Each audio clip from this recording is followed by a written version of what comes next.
Estimados amigos do Lar Maria Cecília, agradecemos a sua atenção nesse dia de hoje. Estamos iniciando aqui nova reunião virtual, fazendo as nossas vibrações e contando com as bênçãos do nosso Mestre Jesus para esta nossa reunião de hoje. E com certeza todos nós seremos abençoados.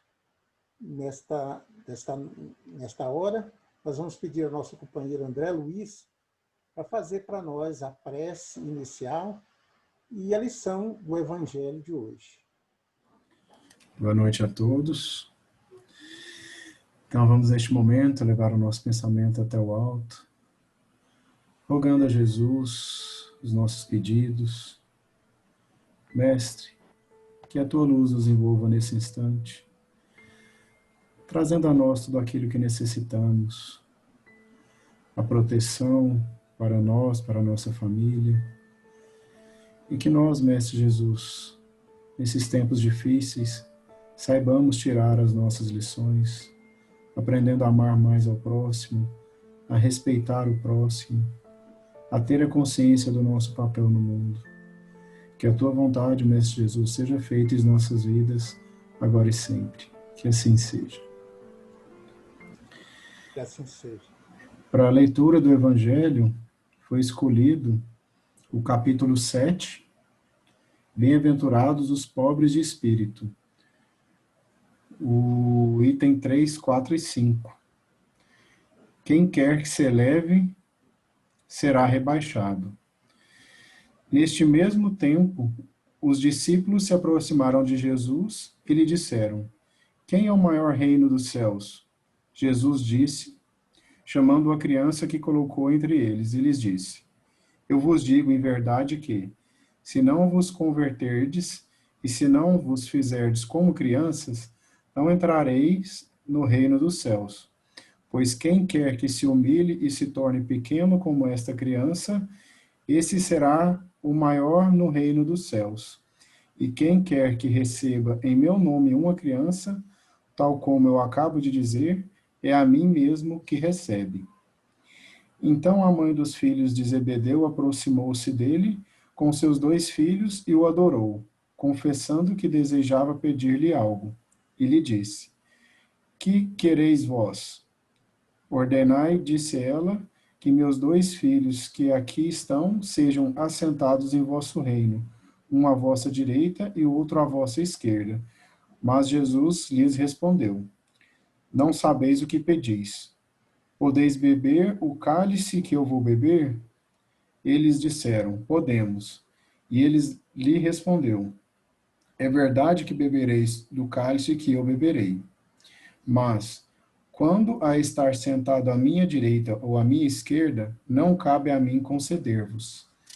Será para aqueles que meu Pai tenha preparado.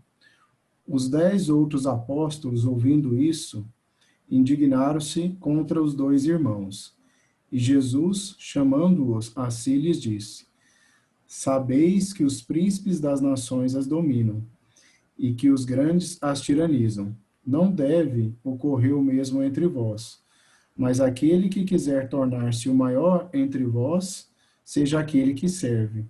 E aquele que quiser ser o primeiro entre vós, seja vosso escravo. Assim, o Filho do Homem não veio para ser servido, mas para servir e dar a sua vida pela redenção de muitos. Muito bem. Então, para a nossa alegria, para a nossa satisfação, nós temos, para as nossas reflexões desta noite, a presença da nossa companheira Renata Nunes, que vai passar para nós repassar para nós essa mensagem tão importante do Evangelho, e com muita alegria ela está conosco. Ela faz parte das atividades da Federação Espírita do Estado de Goiás e já esteve pessoalmente na nossa casa fazendo palestras.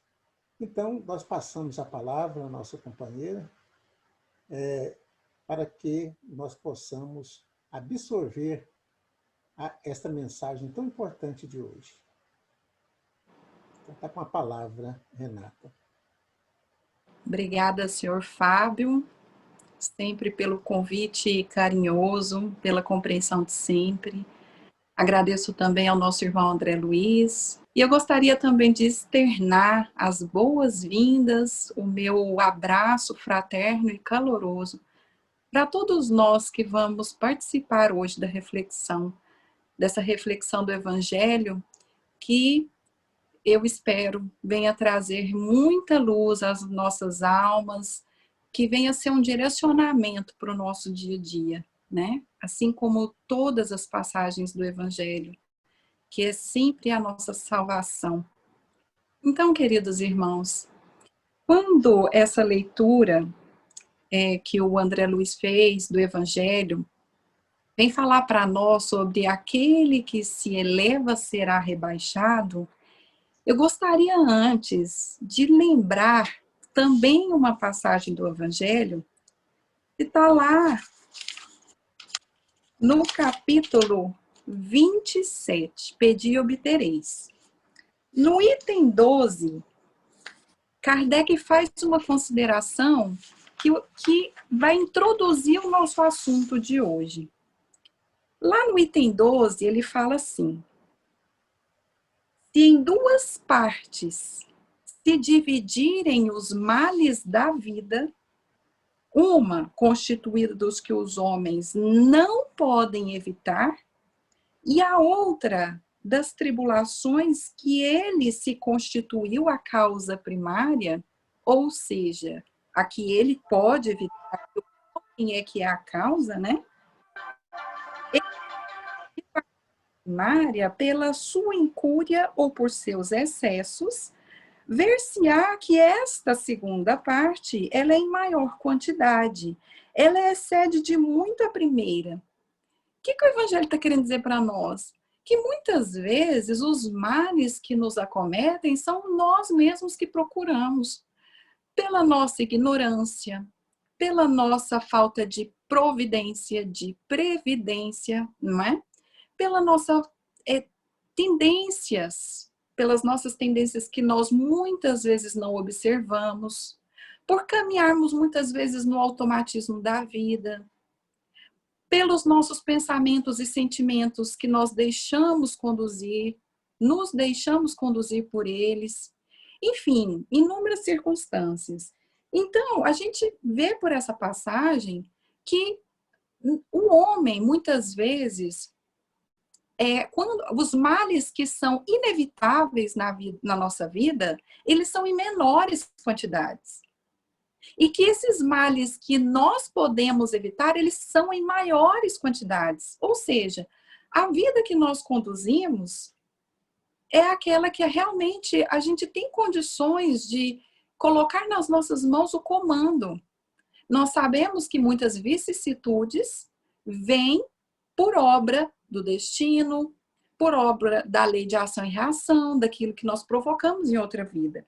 Mas o ponto que eu queria chegar é nessa frase que diz no item 12 assim: se não ultrapassássemos o limite do necessário, na satisfação das nossas necessidades, não apanharíamos as enfermidades que resultam dos excessos, nem experimentaríamos as vicissitudes que as doenças acarretam. Se puséssemos freio à nossa ambição, não teríamos de temer a ruína. Se não quiséssemos subir mais alto do que podemos, não teríamos de recear a queda. Se fôssemos humildes, sofreríamos as decepções do orgulho abatido. Se praticássemos a lei de caridade, não seríamos maldizentes, nem invejosos, nem ciosos, e evitaríamos as disputas e dissensões. Se o mal a ninguém fizéssemos, não houvéramos de temer as vinganças. Essa passagem do Evangelho, ela é tão importante para que nós possamos compreender o quanto as nossas imperfeições morais resultam muitas vezes no medo. Por que temermos a vingança? Isso significa que estamos agindo no mal. Por que temermos a queda? Isso significa que estamos subindo mais do que podemos. E significa que estamos valorando muito a nossa ambição. O que isso tem a ver com o tema de hoje, meus irmãos? Aquele que se eleva será rebaixado. A gente observa nessa frase e nas passagens que foi lida agora pelo nosso irmão André Luiz, no capítulo 7, de que esse ato de elevar-se está muito ligado ao nosso sentimento de superioridade, de um ideal de poder que muitos de nós temos. O poder de querer fazer, o poder de querer comandar, o poder de ter alguém ao nosso serviço, alguém para que nós comandemos. E assim dizemos daqueles que são os vencedores do mundo, não é? Quem são aqueles que o mundo considera vencedor? São justamente aquelas pessoas de grandes posses. São justamente aquelas pessoas que detêm muito dinheiro e muito poder. Esse nós nominamos aqui na Terra os vencedores do mundo. Mas não podemos esquecer de que Jesus venceu o mundo. Jesus venceu o mundo material. Então, como é que fica a nossa análise com relação aos valores do mundo material e os valores do mundo espiritual? Afinal de contas, não se pode servir nem a Deus e a Mamon. Quais são os valores que nós hoje queremos nutrir, queremos burilar, queremos para nós? A gente sabe, lá no livro dos Espíritos, fala dessa questão da autoridade, dos títulos da terra. Na questão 275, está escrito assim: o poder e a consideração que um homem desfrutou sobre a terra dão-lhe supremacia no mundo dos espíritos? É compreensível essa pergunta? Quer dizer, essa nossa luta incessante por posição social, por fama, por dinheiro e poder, que reflexo isso tem no mundo espiritual? Porque, afinal de contas, todos nós um dia iremos partir. Como que fica essa nossa situação? Como que fica esses nossos irmãos, nós que estamos, porventura, buscando esses valores da terra? A resposta é clara: não.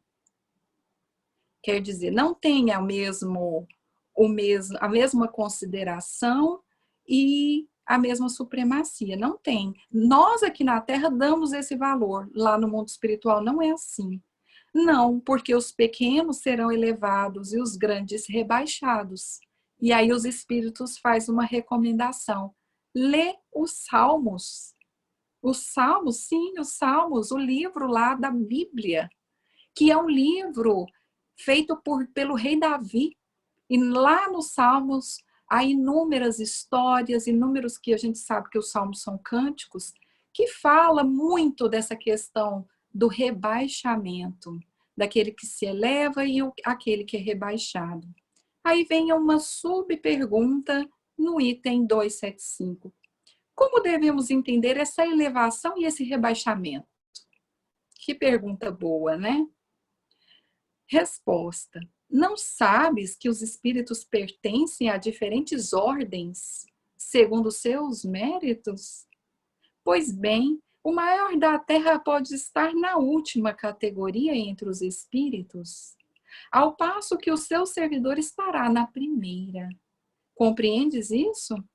Não disse Jesus: aquele que se humilhar será elevado e aquele que elevar será humilhado?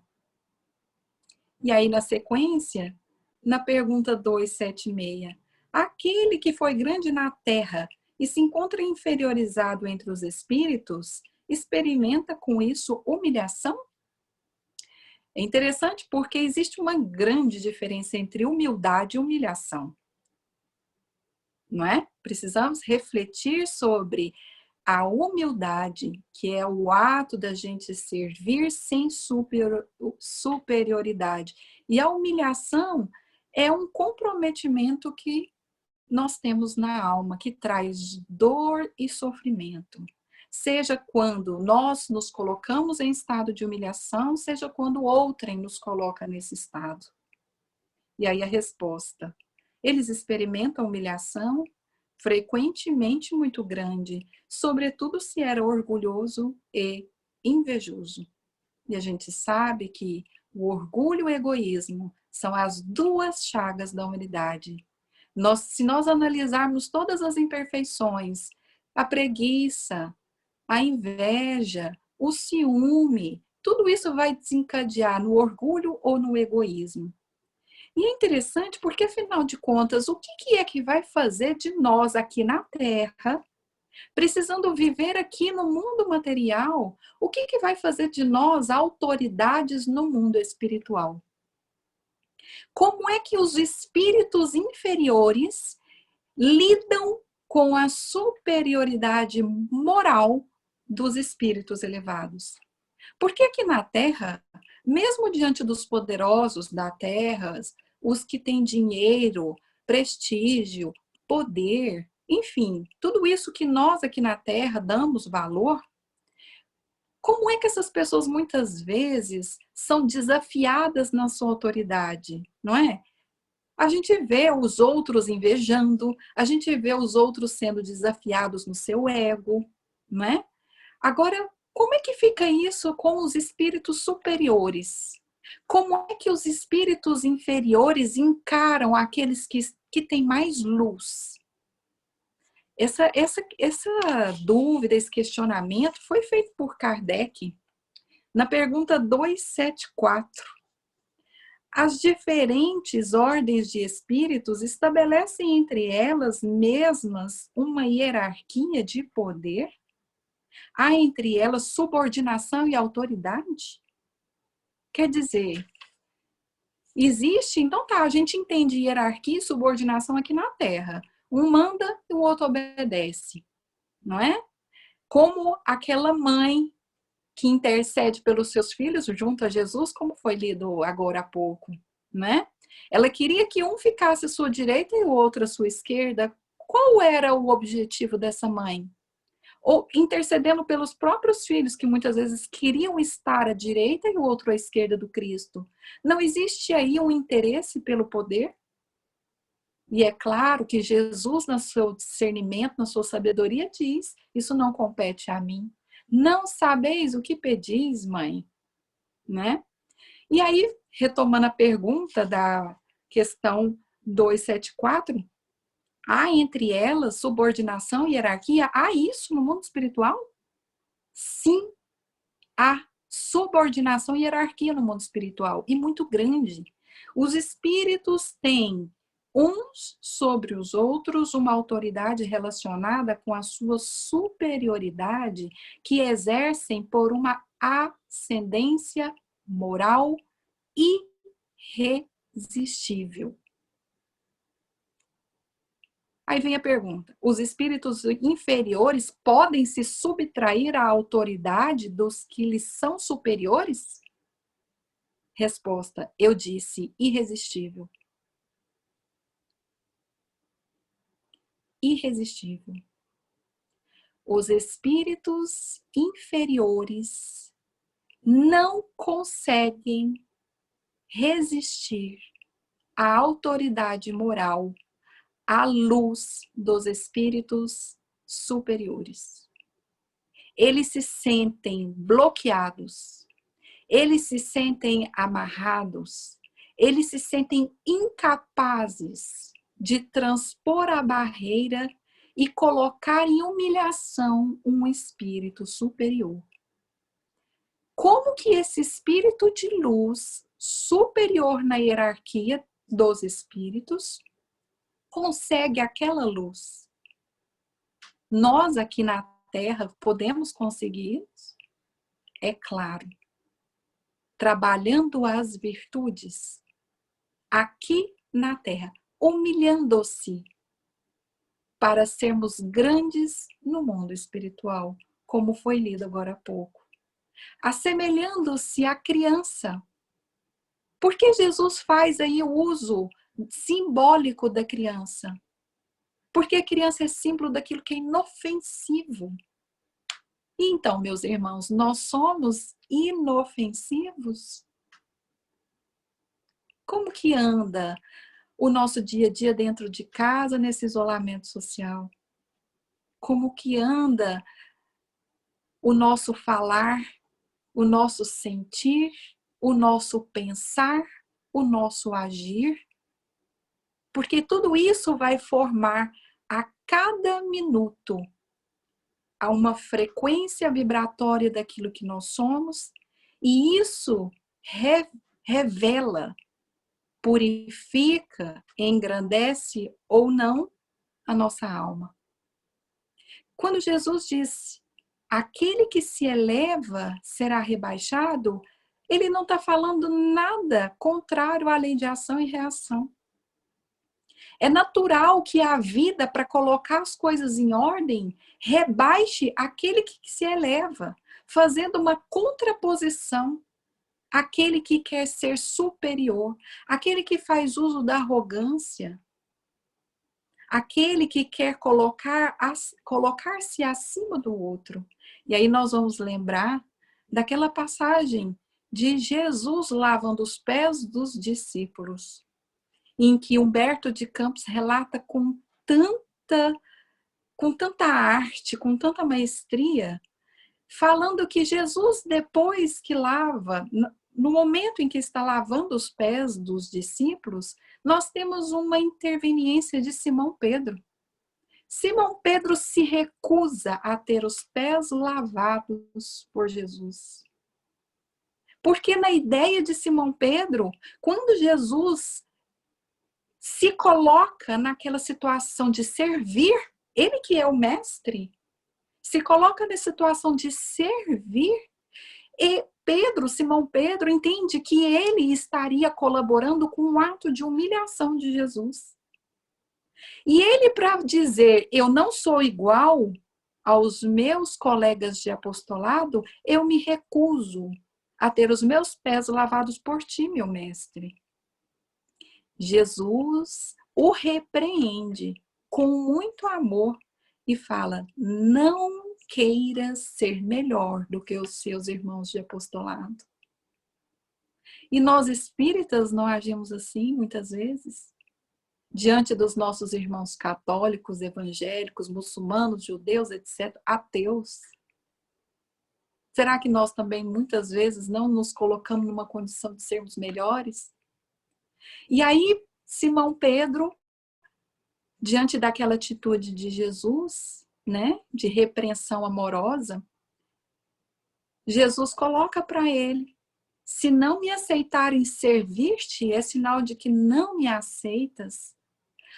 O discípulo, o meu discípulo, será reconhecido por muito me amar. Aquele que tiver a humildade do coração, a simplicidade da alma e que agir com boa vontade. Então, meus irmãos, quando a gente percebe que existe uma lei que rege o universo, uma harmonia, quando nós andamos no caminho do meio, não temos o que temer. O caminho do meio, a porta estreita que Jesus falava, não temos o que temer. Se não somos ambiciosos, não devemos temer a ruína. Se não subirmos mais alto do que podemos, não temos que temer a queda. Se não nos elevarmos, não temos que temer o rebaixamento. E um exemplo prático que também está nesse capítulo 7, que fala, logo depois dessa leitura, que ele faz a representação da criança, né? E depois fala da mãe que intercede pelos dois filhos, tem também uma passagem que Kardec retira dos textos evangélicos, bíblicos, que fala justamente, vamos recordar aqui,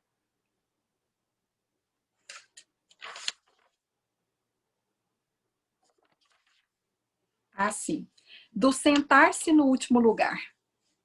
Não tem isso do Evangelho? Quando ele recomenda que não, quando te fores convidado, não te assente nos primeiros lugares, para que não seja constrangido a retirar-se em favor de outrem, que seja de preferência do convidado. Quando fores convidado para algum lugar, para uma festa, para uma cerimônia, assente-se sempre no último lugar. É claro que Jesus falava muito por simbologia, não é? Muito por simbologia. Mas vamos colocar isso na nossa vida prática. O que seria o assentar-se no último lugar? É preferível que nós abaixemos a nossa luz, o nosso entendimento, o nosso conhecimento. É preferível que a gente não revele todo o nosso potencial, mas que permita que o outro, o nosso próximo, o faça isso se lhe convier. Nós não devemos dizer de tudo que a gente faz, de toda a caridade que a gente promove. É importante que hajamos no anonimato, até mesmo para que nós, que estamos trilhando pela trajetória do mundo terreno, cheios de perigos, não venhamos a ser surpreendidos com o ego inflado pelas boas obras que nós realizamos. Então, queridos irmãos, já assim, caminhando para o nosso desfecho, que nós possamos lembrar de alguns momentos históricos na literatura espírita, como, por exemplo, Públio Lentulus, que nós sabemos que foi um senador muito poderoso, e ele fala da história dele no livro Há 2000 anos. O que acontece com Públio Lentulus? Que ele conta no livro 50 anos depois.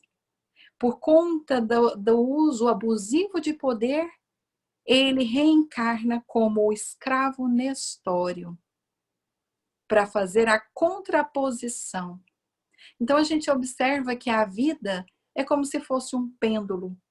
O ideal é que esse pêndulo não suba demais e nem desça, para que não tenha que descer, não é?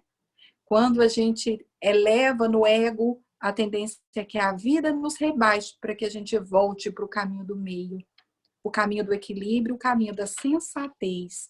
E Jesus mostrou essa sensatez em diversas passagens na sua trajetória aqui da Terra. E eu queria lembrar de apenas uma delas. Lá em Lucas capítulo 4, versículo 3, Jesus é tentado.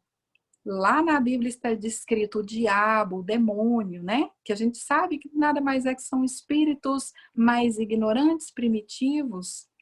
Jesus é tentado por esses espíritos no deserto, passa fome, fica 40 dias, e aí um desses espíritos chega, se és, olha, desafiando Jesus, se és filho de Deus, manda esta pedra transformar-se em pão. Na verdade, o que esse espírito estava induzindo a Jesus? Jesus tinha o dever de servi-lo? Jesus tinha o dever de obedecer esse espírito? Veja o cuidado que nós temos que ter nestas mensagens, quando diz do rebaixamento, e quem quiser que ser o maior, que seja o menor em serviço, servindo, sendo servo.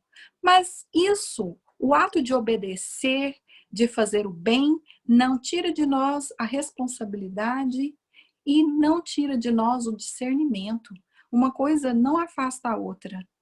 Então, Jesus, quando é desafiado, ele transforma a pedra em pão? Ele, a serviço daquele espírito, ele o obedece?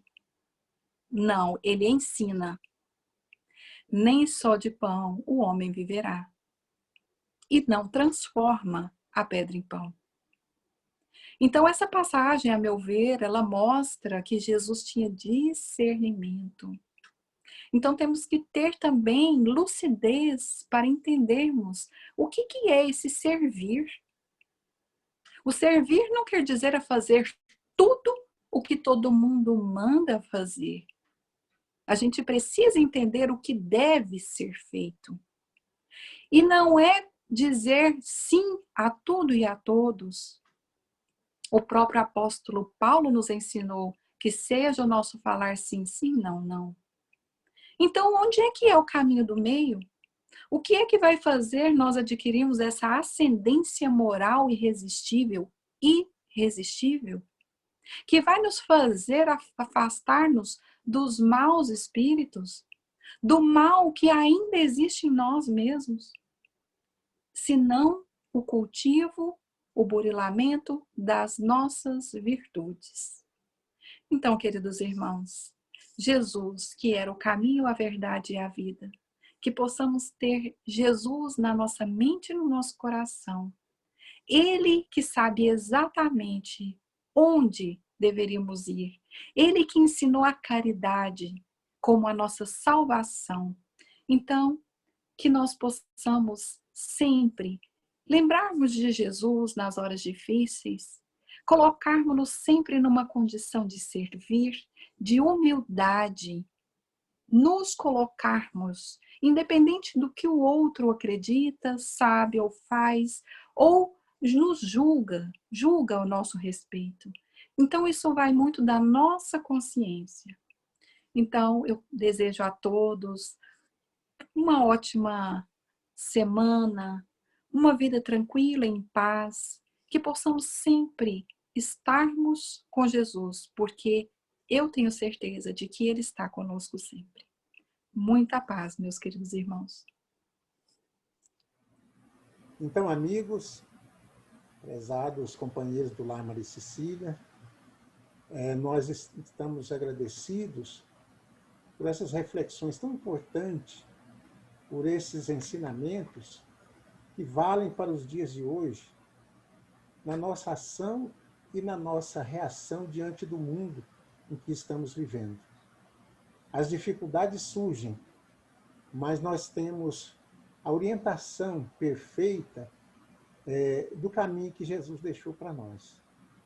Então, nós agradecemos a Renata por estar aqui conosco nesta noite, nos ajudando a desenvolver esses conhecimentos que o Cristo nos deixou, para que possamos melhorar, para que possamos nos fortalecer diante da vida.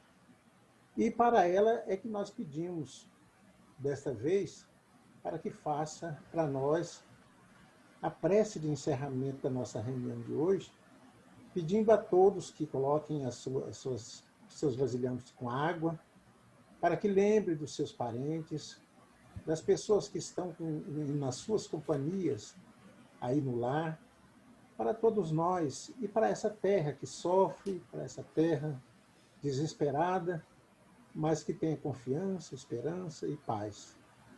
Então, com a palavra, nossa amiga, para a prece de encerramento e com os nossos agradecimentos por estar orando conosco nesta noite. Então, queridos irmãos,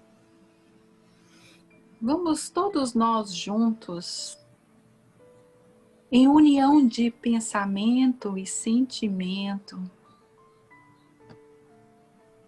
comungarmos dos fluidos benéficos do Mestre Jesus.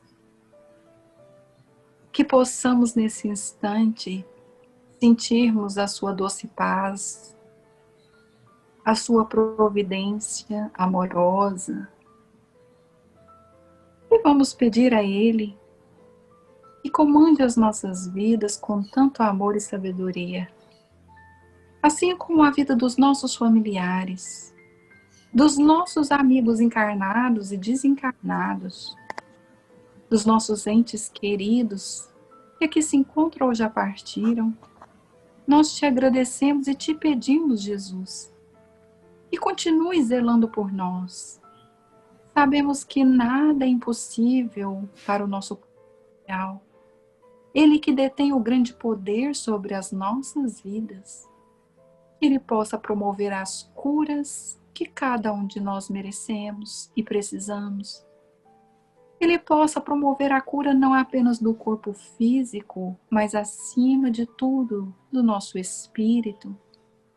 Nos conduza sempre, Mestre Jesus, no caminho da luz, da verdade e da justiça. Não nos deixe entregues às tentações e ilusões deste mundo material.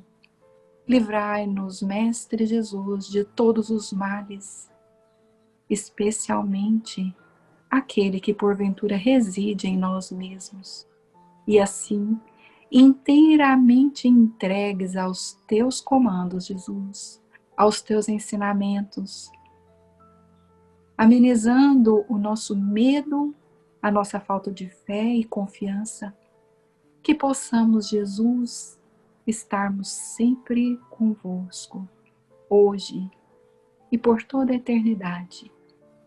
Que assim seja. Que assim seja.